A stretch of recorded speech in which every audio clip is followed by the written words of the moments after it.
It was still dark outside when the violent pounding began rattling my front door, each strike carrying a desperation that didn't belong to the quiet street I lived on. And when I blinked awake and checked the clock glowing on my nightstand, 5:02 a.m., my breath caught, because no one knocks at that hour unless something is terribly wrong. I threw on the sweatshirt draped across my chair, running a hand through my tangled hair as I made my way to the door, my heart thudding in my ribs like something trying to break out. When I opened it, my next-door neighbor, Gabriel Stone, stood beneath the dim porch light. His normally unreadable expression was cracked open by terror, his face pale, his breathing uneven, like he'd sprinted barefoot across gravel. Gabriel had lived in this neighborhood for a year, always quiet, always polite, the kind of man who nodded hello but rarely engaged beyond that. I barely knew him, but the way he looked at me in that moment made the world tilt. "Don't go to work today," he said, his voice low but urgent, like each word cost him something. "Stay home, no matter what happens, just trust me." I stared at him, confusion knotting inside me. "Gabriel, what are you talking about? Did something happen?" His jaw tightened and he shook his head, not meaning no, but meaning he couldn't speak it aloud. "I can't explain right now," he whispered. "But I'm begging you, promise me you won't leave this house today. If you step outside, you won't come back." I felt my pulse thicken. The cold morning air bit into my skin, the faint streaks of sunrise just beginning to bleed into the horizon. Everything felt surreal, my quiet neighbor, who barely spoke more than 2 sentences at a time, now looking like a man seconds away from collapse. "You're scaring me," I whispered. "Why shouldn't I go?" He hesitated, glanced over his shoulder as though someone had followed him, then his voice dropped further. "You'll understand by noon." And before I could ask anything else, he backed away, crossed the lawn quickly, and disappeared into his house without looking back, leaving me alone on my porch with his warning echoing inside my skull. I stood there, hand still gripping the doorknob, trying to steady my thoughts. A rational part of me wanted to dismiss everything. Maybe he was sleep-deprived. Maybe he was hallucinating. Maybe something unrelated had pushed him into panic. But instinct, the same instinct that had saved me more times than I could admit, told me not to brush this off. And there was another reason, a heavier one that made his warning impossible to ignore. 3 months ago, I lost my father. His death had been sudden, labeled a stroke in the official report, but the nights leading up to it were filled with tension. He had called me repeatedly, asking to meet, insisting there was something important he needed to show me. "It's about our family," he had said. "It's time you knew." But he never lived long enough to tell me. And after he died, strange things began happening, small at first, easy to dismiss, then impossible to ignore. A black SUV parked near my driveway for hours, windows tinted too dark to see through. My phone buzzing late at night with blocked calls, silent on the other end. My younger sister, Sophie, calling from overseas to ask if I'd noticed any unfamiliar faces in the neighborhood. No explanations, no details. Just hints of something moving around me like a shadow that stayed just outside my field of vision. Nothing said outright, but everything implied. Something was happening in my life, quiet and intentional, and deep down I knew it wasn't random. My name is Alyssa Rowan. I'm 33 years old, a financial analyst at Henning & Cole Investments, someone who has never been late, never taken a spontaneous day off, never deviated from routine. I live alone in the house my grandmother left me, a little 2-story place on a peaceful cul-de-sac. My life has always been predictable, controlled, safe in its monotony. But today, as I shut the door behind me and leaned against it, I felt that sense of safety slip through my fingers like sand. After a long minute, I forced myself to breathe, pulled out my phone, and texted my manager that I had a personal emergency and wouldn't make it in. Then I waited. The hours crawled, each minute stretching like elastic ready to snap. Every sound in my house seemed amplified, the refrigerator hum vibrating through the floor, the ticking clock drilling into the silence, the wind brushing against the windows like someone whispering on the other side of the glass. By 11:30 a.m., the fear had faded into embarrassment. I began packing the living room, muttering to myself. Gabriel hadn't returned. Nothing strange had happened. Maybe I had let grief and instinct twist a simple warning into paranoia. Maybe then my phone rang. The number was unknown. I almost let it go to voicemail, but something compelled me to answer. "Hello," I said. A calm, authoritative male voice responded. Ma'am, this is Officer Taylor with the County Police Department. We're contacting employees of Henning and Cole regarding a critical incident that occurred this morning. My breath halted. What incident? The officer exhaled, and the tone of his voice shifted from neutral to somber. Ma'am, there was a violent attack at your workplace. Several employees were injured. Are you aware that you were present in the building at the time of the event? My stomach twisted painfully. That's impossible, I whispered. I wasn't there. But the officer continued as though reading from a script. We have security footage of your vehicle arriving at 8:02.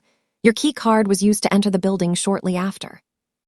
Multiple coworkers reported your presence on the third floor before the attack began. A cold sweat broke across my skin. No, I said harder. You don't understand. I've been home all morning. A pause followed, longer, heavier. Can anyone verify that? He asked. I looked around my empty living room, feeling the silence tighten around me like a noose. No, I admitted. I live alone. His tone grew even more formal. Ms. Rowan, at 11:47 a.m., an emergency alert was triggered inside your building. You were reported missing and are now considered a person of concern. Officers are being dispatched to your residence for your safety and for questioning. Questioning. My heart hammered painfully against my ribs. Why would I be questioned? Another pause, this one deliberate, cautious. Evidence belonging to you was recovered at the scene. My blood ran cold. Evidence. Belonging to me. They were framing me. Someone had used my car, my ID, my name. Someone had planned for me to be at that building when that attack happened. Someone wanted the world to think I was involved. Suddenly, the pieces snapped together like magnets. Gabriel's warning, the strange SUV, the blocked calls, and my father's attempts to tell me something before he died. Someone had been preparing the ground around me for months, quietly, precisely, waiting for the right moment to strike. Units should arrive within minutes, the officer said. Please do not leave, I hung up. Instinct screamed inside me. If Gabriel told me not to go to work and someone impersonated me this morning, then the police weren't coming to protect me. They were coming to take me, to claim me. I shut all the blinds, locked every door, grabbed my phone, and moved to the back of the house. My breathing was ragged, my mind racing through every strange moment of the past weeks. This wasn't paranoia. It was the truth I had been too busy, too naive, too trusting to see. Then a knock came at my door, not frantic, not polite, controlled, measured. The kind of knock used by someone who expects compliance. I froze, another knock, then a voice. Alyssa, open the door, it's Gabriel. My entire body jolted. I pressed myself against the wall, listening. Alyssa, he said again. We don't have time. Open the door, please. Slowly, cautiously, I approached but didn't unlock it. How did you know the police would call me? I asked through the door. His response was immediate. Because they're not coming as police. His voice lowered into something grim. They're coming as Retrieval. A chill raced through me. Retrieval? Alyssa, he said, you were never supposed to wake up in your own bed this morning. My knees weakened. What are you talking about? They staged the incident to eliminate everyone in that building, Gabriel said. And you were meant to be the face of it. They need you alive long enough to confess to something you didn't do. My hand trembled on the doorknob. Why me? He hesitated, and that hesitation told me the truth was worse than the fear. I didn't move into this neighborhood by chance, he said quietly. Your father asked me to watch over you. My breath caught. My father. Your father wasn't an accountant, Gabriel said. His work was a cover. He spent 20 years involved in a covert federal investigation, and when he discovered the truth about you, he became a target. My heartbeat stuttered. The truth about me, Gabriel continued, his voice taut with urgency. Your identity is not what you think it is. You weren't chosen randomly. You were constructed. Constructed. The word felt foreign on my tongue. Alyssa, please, he said. Let me in. I can explain everything, but we have to move now. The distant wail of sirens began echoing from the far end of the street, multiple vehicles, closing in fast. I unlocked the door. Gabriel slipped inside, shut it behind him, and immediately checked the windows like someone trained to expect danger at every angle. We have minutes, he said. Maybe less. Tell me, I whispered. Tell me everything. He reached into his jacket and pulled out a small black envelope. Your father left this for you. My fingers shook as I opened it, revealing a short handwritten note. Alyssa, if you are reading this, then what I feared has come to pass. You are not in danger because of what you've done. You are in danger because of what you are. Trust Gabriel. Trust no one else. Do not let them take you. If they succeed, you will disappear. Dad, my throat tightened. What am I? Gabriel exhaled slowly, as if bracing himself. You were part of a classified biogenetic initiative, he said, but unlike the others. You weren't created by them. You were born naturally with what they spent decades trying to engineer. My pulse roared in my ears. Engineer. Immunity, he said. Regenerative markers, biological traits no ordinary human possesses. You are the only successful natural case, and because of that, you're the most valuable target they've ever had. I stumbled back. My entire body felt weightless, hollow. My father had known. He had tried to protect me, and they killed him for it.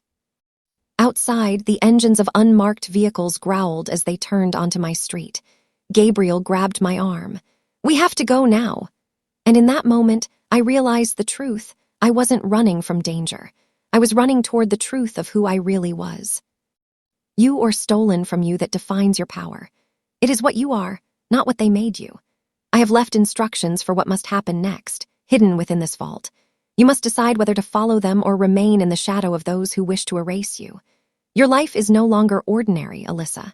Your choices now shape not only your survival, but the truth of a program that has claimed countless lives.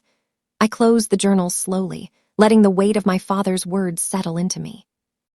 My heartbeat had not returned to normal. Everything I had believed about my existence, my family, and my place in the world had been stripped away in a matter of hours, leaving only the raw skeleton of truth. Gabriel stood behind me, watching, his eyes flicking between the shelves and my face. He did not speak, but his presence was a steady anchor in the chaos. I felt the enormity of the moment pressing down, a weight that was both terrifying and exhilarating. This was the life my father had prepared me for, even if I had never known it existed. I stepped away from the pedestal and scanned the room. Every box, every file, every encrypted case seemed to pulse with the secret history of a world that had hidden itself from the public, from law enforcement, even from me. The realization hit hard. I was not just a survivor of a staged attack. I was now a custodian of a truth that powerful people had spent decades burying. Gabriel finally spoke, his voice low and urgent. Every move you make from this point must be deliberate. Those who orchestrated today's events will not wait. They will come for you, and if they find you unprepared, there will be no second chance. I nodded, feeling the tight coil of adrenaline inside me. I had never been trained for combat, for espionage, or for intelligence work. All I had was my mind, my instincts, and the fragments of knowledge my father had left behind. Yet somehow, that was enough. Gabriel gestured toward a console at the far end of the vault. This interface connects directly to your father's network. Through it, we can access every encrypted file, every recorded communication, and every piece of evidence that proves what has been done and who is responsible. My fingers hovered over the keyboard. Each keystroke felt monumental, a step further into a world I had only glimpsed in fragments through my father's warnings. I began entering the passcodes my father had handwritten in the journal, every sequence a lock within a lock. The system flickered, lights pulsing along the walls as if recognizing my presence. Suddenly, a map appeared on the main display, pinpointing locations across the country tied to the biogenetic program. Laboratories, safe houses, research facilities, all nodes in a vast, secret network. Each red dot represented years of hidden experiments, unethical trials, and silent disappearances. I felt a chill crawl up my spine. This was bigger than I had imagined, bigger than my father had prepared me for. Gabriel leaned closer. Time is critical, he said. They are moving to contain everything you might expose. Every facility on this map will be alerted if we make a mistake. We need to prioritize what can be secured first. I swallowed hard, feeling the enormity of the responsibility pressing down. My hands were steady now, but my mind raced. How do you protect evidence that the most powerful people in the country are actively trying to erase? Gabriel's gaze held mine. We move quickly, but carefully. You will have to trust me completely, and you will have to trust yourself. That trust was all I had. I nodded, absorbing the weight of my new reality. Gabriel handed me a secure encrypted drive. This contains copies of every file that can be safely removed from the network without triggering alarms. Every piece of proof your father left that could incriminate them. The knowledge that I held the key to exposing decades of lies, manipulation, and murder made my stomach churn. But it also gave me focus. I was no longer running from fear. I was moving toward purpose. I activated the system, selecting the highest priority files. Every second mattered. A countdown in my peripheral vision reminded me that the world outside was moving, hunting, waiting. My pulse synchronized with the rhythm of the vault, the sound of the cooling system, the subtle clicks of the interface. Then a warning flashed. Intrusion detected. Gabriel tensed, his body rigid. They have discovered activity on the network, he said. That means they are watching now. I felt a surge of panic, sharp and electric. My hands hovered over the drive, ready to abort, but Gabriel shook his head. Too late. Keep going. We can't stop now. We must secure this evidence before they trace it back to us. I continued, my mind moving faster than I thought possible. Files copied, encrypted, duplicated across multiple drives in seconds that felt like hours. Each completed transfer was a small victory, a step toward survival, a step toward exposing the truth. Outside, I could hear the faint hum of helicopters, the low rumble of engines, unmarked vehicles converging toward our location. My heart clenched, but I forced it to steady. Focus, focus. We moved through the vault, loading critical drives into Gabriel's SUV, every motion precise. Then he handed me a second device. This one, he said, contains the master decryption keys. If we lose it, everything is lost. I grasped it tightly, feeling the weight of history in my hands. I had no idea how long the journey ahead would last, or how far we would have to go to stay ahead of them. But one thing was certain. I could no longer be passive. The world I had known, the life I had thought was ordinary, had vanished. In its place was something vast, dangerous, and terrifyingly real. Gabriel started the engine. The SUV rolled silently out of the hidden path, merging onto the main road. I glanced back once, the vault sealed, a monument to my father's foresight and sacrifice. Sirens screamed in the distance, but we were already moving faster than they could react. My mind raced through contingencies, escape routes, and the files that now represented not just evidence, but leverage, protection, and truth. We turned off the highway onto a series of rural backroads, winding through forests and hills, every mile taking us further from the reach of those who wanted to erase me. Gabriel glanced at me. "Do you understand now?" he asked, "the weight of what you carry?" I nodded. I was no longer just Alyssa Rowan, financial analyst. I was the culmination of decades of hidden research, the target of a calculated operation, and the last person standing to reveal a truth the world wasn't ready to see. But that clarity, that recognition, gave me strength. It made fear irrelevant. We drove in silence, the forest thick around us, knowing that the next move would define everything. For the first time, I embraced the full scope of what my father had prepared me for, the knowledge that survival meant not just staying alive, but wielding truth as a weapon and walking forward into danger with purpose. Whatever waited ahead, I knew I could face it.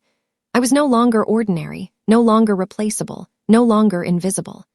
I was Alyssa Rowan, last of her bloodline, and the keeper of a secret that could change everything. And as the first light of day filtered through the trees, illuminating the winding road ahead, I realized that for the first time in my life I was free. We continued winding through the forest, every mile heightening the tension, every shadow a potential threat. Gabriel finally spoke, his voice low, controlled, like he was measuring each word. The vault wasn't just storage. It was a blueprint, a map of the program, its architects, its experiments, every corruption hidden beneath layers of bureaucracy and false identities. And I, by bloodline alone, held the key to unlock it all. My fingers tightened around the master decryption device, knowing it could expose names, evidence, and decades of crimes, or get us both killed if it fell into the wrong hands. Ahead, the road split into narrow, unmarked paths. Gabriel chose one without hesitation, as if he knew instinctively which would remain unseen. I realized then that this escape wasn't just physical.